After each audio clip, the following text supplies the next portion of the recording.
За ерөнхий сайд түрүү ярианда тэтгэр бол нийгмийн хамгаалал гэж ярьж илээ. Тийм учраас би танаас нийгмийн хамгааллын талаар хэдэн асуулт асууя. Дандаа дарга байсан хүмүүс сайн дадлаг ташаа зогсож байна. Амьдрал сайхан харагдаад байгаа л дээ дадлаг ташж байгаа хүмүүс. Сүүлийн 10 жил дарга хийсэн хүмүүс дөнгөж одоо дадлаг ташаад иргэдийн амьдрал сайхан байна гэдээ ичгүй дадлаг ташаа зогсож байна. Ичгүй хариулт ташаа зогсож байна. За бид танаас нэг юм асууя. Бүх насаараа төр төмнийхлөө зүтгээд тэтгэр нийгмийн дадлаг шимтгэлээ төлөөд өнөөдөр дэвтрийн хамгийн доод хэмжээгээр амьдарж байгаа 450 мянган иргэн байна. 793 мянган төгрөгөөр. Эхний асуулт. Та 793 мянган төгрөөр хэдэн хоног амьдрах вэ? Амжиргаагаа залруулах вэ? Нэг. Ер нь бол би дахиад хэлье. Хулгайлахгүй бол хүрэлцэн. Би энэ сууж байгаа даралт бүгдэнд хандж хэлье. Хулгайлахгүй бол Монголд хүрэлцэхээр хэмжээний их хөрөнгө хөрөнчгөр их баян борлого байна. Өнөөдөр нийгмийн амьдралын нөхцөл байдлыг та нар мэдгүйгээр энэ ордон төр алгачаа сууж байна. Та нар бүгдээрээ алгачаа сууж байна. Өнөөдөр энэ дээр байгаа иргэд одоо та хариул та 792 мянган төгрөг ерөнхийдөө тэт хоног амьдрах уу? За хэлээрэй. Та нар тэтгэр хүрж байгаа юу? Орлогч хүрж байгаа юу? Ерөнхий сайдаас сайтаа сонсов. Би дахиад яриагаа дуусгая. Өнөөдөр ахмадууд тэтгэрт гараад шууд ядуурлыг нь шилжиж байгаа. Өнөөдөр ахмадууд тэтгэрт гараад шууд ядуурлыг нь шилжиж байгаа. Энэ бол та нарын буруу бодлогын үр дүн. Хулгайлахгүй бол хүрэлцэх байсан. Өнөөдөр тэтгэрт гараад хэдэн ахмад шууд ядуугийг нь шилжиж байгаа. Би та нэг жишээ авч өгье. Тэтгэрт гараад машин бүрс аваад такси бариад амьдралд нь хүрэхгүй хагалгаарынхаа мөнгийг өөрөөсөө гаргасан тохиолдол байна. Эрүүл мэндийн даатгалын санд мөнгө байхгүй. Энэ тэгээ нийгмийн хамгааллын даатгал юм уу? Энэ нийгмийн хамгаалал юм уу? Ийм тэтгэрийн бодлого. Өнөөдөр ингээд сонгуул болж байгаа юм шиг баг шиг байна. Тэг шижир дарга тааж дарга байсан шүү дээ. Та бүр хөл өмгийн холбооноос дарга байсан шүү дээ. Тэг. Чи бүхний дарга байсан шүү. 10 хүний 6 баг тэтгэр, доод тэтгэр аваад байгаа учраас шинжлэгээд байгаа байхгүй юу? Тэгээд байгаа. Таны яг энэ үзэл санаа, зарчим, хүсэл эрмэлзэл, ард түмнээ сайхан амьдруулъя гэдэг хүсэл эрмэлзлийг би асар их хүндэтгэж яаж хийх үү гэдэг арга замыг оруулж ирж байгаа. Энийг их хурлын гишүүд хийгээд өгвөл тэтгэврийн шудраг тогтолцоо бий бол. Одоо та бод.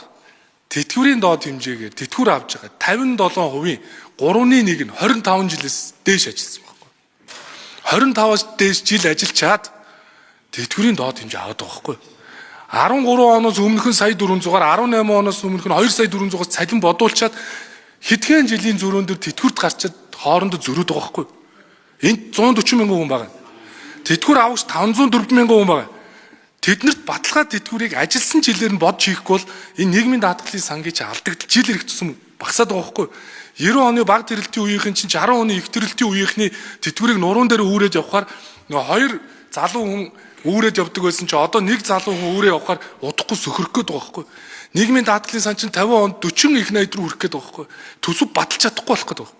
Тийм учраас энэ тэтгэврийн доод хэмжээгээр тэтгэвэр авагчдын 769 мянга чи ард түмний амьдрал ахуйд тэтгэврт гарсны төлөө амьдралын баталгаа болж чадахгүй байна. Тийм учраас эднэрт 100-аас 300 мянган төгрөгийн ажилласан жилийнх нь уялдуулаад индексжүүлээд баталгаа тэтгэврийг 504 мянган хүнд өөгөө. 504 мянгад үгүй наад 769-ж амьдарч чадахгүй би шийдлээ яриад ш. Та зөв юм яриад байна. Таны үзэл санаа зөв, надад шийдэх гарц байна. Тэгээ та нар баталж өгвөл би одоо хэрэгжүүлье. Үзээ үгүй шийжрэх шүү. Шийжрэх шүү. За. Уг нь бол энэ улс төрийн бодлогын мэтгэлцээ. Уран ихтгэлийн мэтгэлцээ юм биш байхгүй юу? Хэн нэгнийгээ ямар нэгэн субъектив байдлаар дайрах бас биш. Тэгээ би танд маш тодорхой шийдлээ шүү. Би хаяа таксин сууд. Тэгээд таксин зуусан таксины жолооч намайг таньчаад уурлсан. Юу гэж уурлсан бэ гэхээр 2 дугаар эмнэлэг зөвхний стенд тавиулахдаа тэнд даатгалын сангаас мөнгө байхгүй учраас өөрөөсөө сая гаруй төгрөгөөр ийм эмнэлгийн тоног хөрөмжүүд аваад таглаанд орсон тухайгаа ярьсан. Би таны яриад байгаа нийгмийн даатгалын хамгааллын хэлбэрч энэ муу юм уу гэж суугаад байгаа. Хоёрдугаар би таныг 793 мянга буюу тэтгэврийн доод түвшний хэмжээг хэд хоног амьдрах вэ гэж сууж байгаа. Яг л би таны бодит амьдралыг асуугаад байна шүү дээ. Тэгтэл одоо дахиад хэлээ танай сайд нар амьдрал сайхан байгаа юм шиг алгадагчаа сууж шít. Тэр дээр сая ирсэн иргэд та нар шүмжлэлт хандж шít. Энд чи ганцхан бид нар биш байхгүй да. Үнэн нүр царайч тэр дээрээс 20 30 сая хилээд өглөө шít. Гараа явцсан сая хүмүүс нь. Тэ. Ерөнхий сайд хариулъя. Тийм. Дээр ахмадууд байна. Би тэтгэврийн шудраг тогтолцоороо шилжүүлэе гэж энэ реформ хийж байгаа. Илүү олон жил шимтгэл төлсөн илүү тэтгэвэр аваасаа гэж бодож байгаа. Тэтгэврийн зөрөөг арилгах ёстой гэж бодож байгаа. 13 оноос өмнө сая 400, 18 оноос хойш 2 сая 400. Энэ зөрөөг арилгах 140 мянга. Энэ бол ахмадаас гадна залуучууд хамааралтай. Ирээдүйн 10 жилийн хөдөлмөр чинь танд тэтгэврт гарсны дараа таны амьдралын бодлогыг хангуулж чадах уу гэдэг асуултанд бид хариулах ёстой.